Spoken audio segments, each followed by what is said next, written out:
So I am going to shoot a video for you guys. You guys are going to see it after this. As soon as I get done walking these two animals, we will do a video about a couple knives that came in from a customer overseas. You coming, Cat?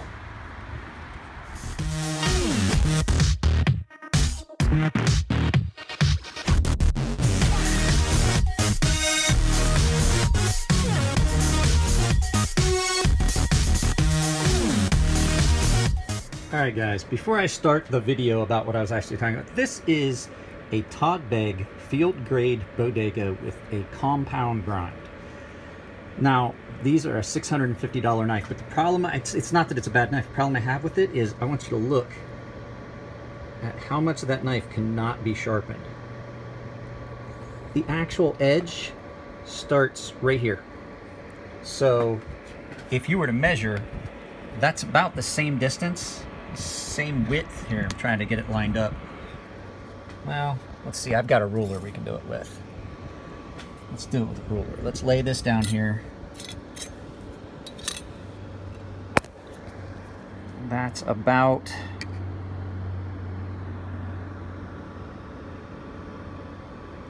to there. I'm measuring it. It's about a ½ inch. So it's a ½ inch of blade that you cannot sharpen from there to there. That's a significant amount. Yeah, it's a ½ inch. That's a ½ inch long, ½ inch wide stone, and it's just out a ½ inch. Yeah, guys, I don't get it. But that's not what the video is about. This knife isn't getting a video. I don't like it. I don't like the bodegas. I'm not even going to get a review on the channel. It's just coming in for sharpening and going right back out. So, good afternoon. It's actually just right at noon. Yeah, just right at noon right now. So this video will, because I shot it at noon, it'll go live on the channel tomorrow. Patreons get it a day early. We are going to talk about some Graham Razels. I got two of them here. They were both sent to me, one just for sharpening and one for refinish. I've never seen the one that's perfectly straight like this until I got this one. Always I see the ones that are like this. So I'm not sure, I didn't do any research. I'm not sure as to which is the actual grind that's supposed to be on. I think that these wind up being, well, I think these might be because other people sharpen them and just don't know how to maintain that straight edge. It can be tricky, but I'm not 100% sure which is, if this is the way they came, or if this is the way they came, or if there was differences in them. I'm not sure. But what we're going to talk about is this knife, and the action on them's not bad. It's actually, the action on them's really good. There's some uniqueness to certain features. The pocket clip is really unique, but we're going to turn this around. We're going to look at them. The most unique feature on these is that blade shape, which is a very, very abrupt tonto, almost a chisel, basically a scraper. So we'll take a look at these real quick. They are well-built knives, just not something I would ever carry. So let's get this turned around and take a look at them. Well, everybody, let me put these away. Yeah, I know that, it's not perfect. It's not going to be perfect. We're going to do this outside here. Let's get you lined back up with my work surface here. We are going to look at a couple of Graham Razels. And the Razels were a knife that came out. Nick Shabazz has a couple of them. He really likes them. This is not, like I said, they're definitely well-built knives. They're well-made, well made. It's just that it's not a style that intrigues me or would be something that I would want. So, titanium knife. Ooh, what is that? All that mess. Titanium scales. This one's been milled. This one has been this was had lines slobbed on it. This one came with a really ugly purple finish on it that I have tried to duplicate the finish on this. It's a lot harder when something's been blasted and tumbled and stuff like that. It just didn't, it came out good, but not the way it would have been if I had taken the time to polish it, but the customer did not want to pay that premium. So these knives are a Tonto, but the thing is, they're ground at a 90. Usually the ones I see look more like this, where it's not quite a 90. There's a little belly forward, but then you have the scraper. I don't know if there's just two different versions, or if it's just that people sharpen them differently. But like I said, what you have is this, a little bit of stropping compound left on it. I'll have to wipe that down before I send it back. So you get some, like almost a 90 degree, this one's actually canted back. You get an almost a 90 degree chisel point, and then a big long straight edge. On this one, it's a straight, flat 90 degrees. Comes down and meets that point. Now these, I can imagine if it's somebody that does a lot of work where they're scraping things and woodworking where they want to knock something, they could knock corners off and then still have an edge. Yeah, that would be kind of cool, but not for me. And I'm not gonna lie to you, every time I've ever sharpened a Razel, I've cut myself. Every one of these has bit me. But yeah, you have, this one had a little misgrind in the forward chisel, but it's they're just like sharpening a Tonto, except instead of this being angled back here, it just comes straight back at a 90, which gives you a really, really acute point right there. So, like I said, titanium construction, titanium on steel, lock bar, or not lock, no lock bar insert, I mean, detent ball. The balls on these are ceramic. But the pocket clip is always interesting. This is the pocket clip on a Graham Razel. It doesn't fit in my pocket real well, and I'm not gonna lie, they are kind of a pain to get in and out of the frame. You have to use the arbor press. That one I refinished. This one was straighter when it came to me than the other one. Problem is, if this gets bent over at all, it winds up in the striking surface. And I do believe that had happened in the past, because when this knife came to me, there's a little area here which is just right in line with the pocket clip. So I think the pocket clip may have gotten bent over at one point. I had to clean this up, there's still strap compound all over it. So if this gets bent at all, it winds up over and it winds up in the path of the blade. So no, I mean, they're not, I could see them being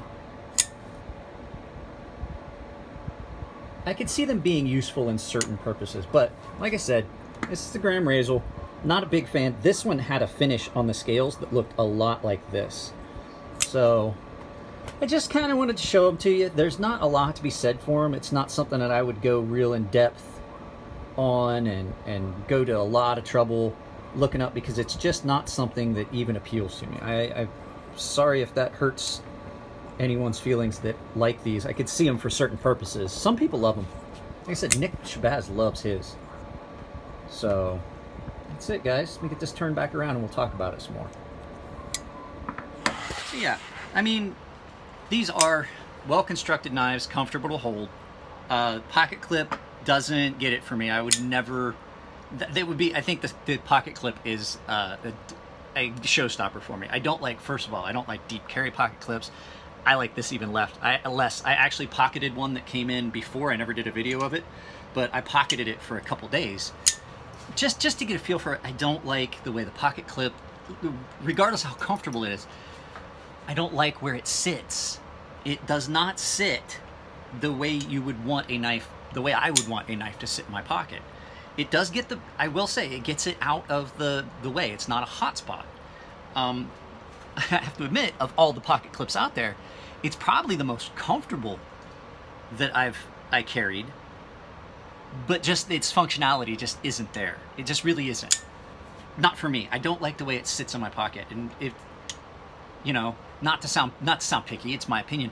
It's just there are certain things that I don't like, and there's certain things that I just can't get past, and the way this sits in my pocket is one of them. I'm opinionated on certain things. I would never tell someone that that's not a comfortable pocket clip. It's just, it's not, a pocket clip for me, even though I say that the comfort of the pocket clip is 9 times out of 10 the most important thing about a pocket clip to me.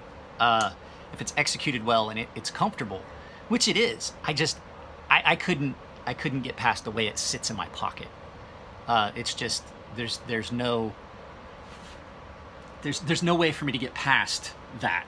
It's just, it puts it kind of at an uncomfortable way to get it out of your pocket. It sits too deep.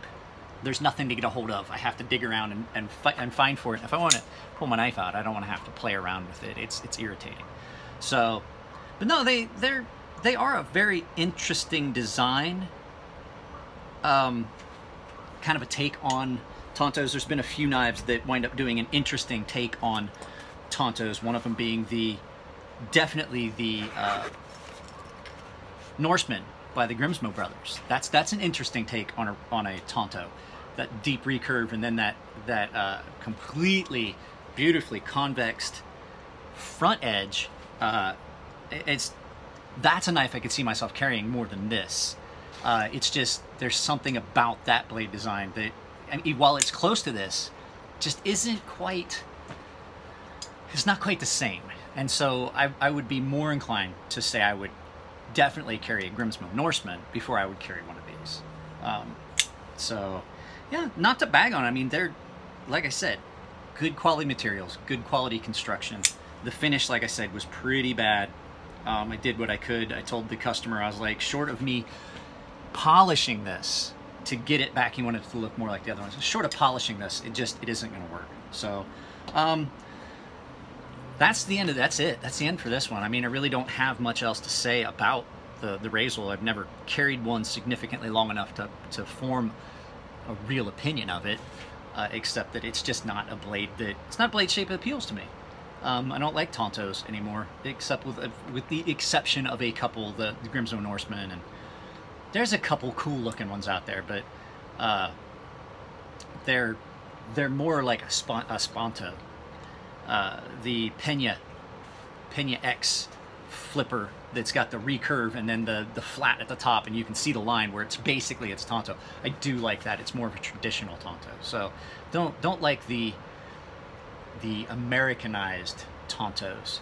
So, all right, guys, I am going to sharpen this field grade bodega that you guys saw at the beginning, where there's a 1/2 inch. Let's measure it again just to be sure. Let's see here. From the start of the actual sharpened edge is just almost exactly a 1/2 inch of unused blade, where if that grind had come back into the choil, if it had come back all the way into the choil, or that choil had been expanded out a little bit, that probably wouldn't be there. But definitely there is a big, thick, wide area. You know, $600 fucking knife. You lose a 1/2 inch of it because it's just not been ground the way, you know, to utilize that part. So, and some people are like, oh, that's a safety thing, so you don't cut yourself coming in and out of the finger choil. I don't know. It seems lazy to me. I've never cut myself on any of the knives that I own that are sharp clear back to the finger choil. Never gotten a bite on one of those. I'm smart enough to keep my finger back.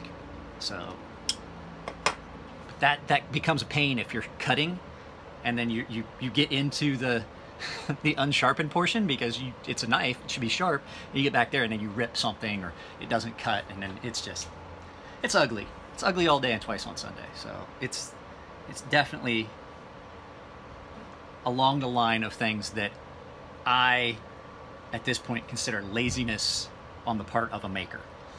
You know, and I've said that. It may be something that was intentionally done, but it seems lazy and unfinished to me. So, all right, guys, that's it. There will be another video later today. I have nothing else I'm gonna sharpen this last, and then I'm done. For today, I got up early and started because it's supposed to be extremely hot. So there'll be another video. We're gonna talk about the mass drop flashlights that they've had up on their site that are done by Lumentops.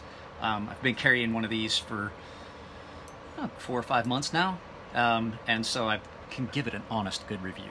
So you guys take it easy, and I'll see you in the next one.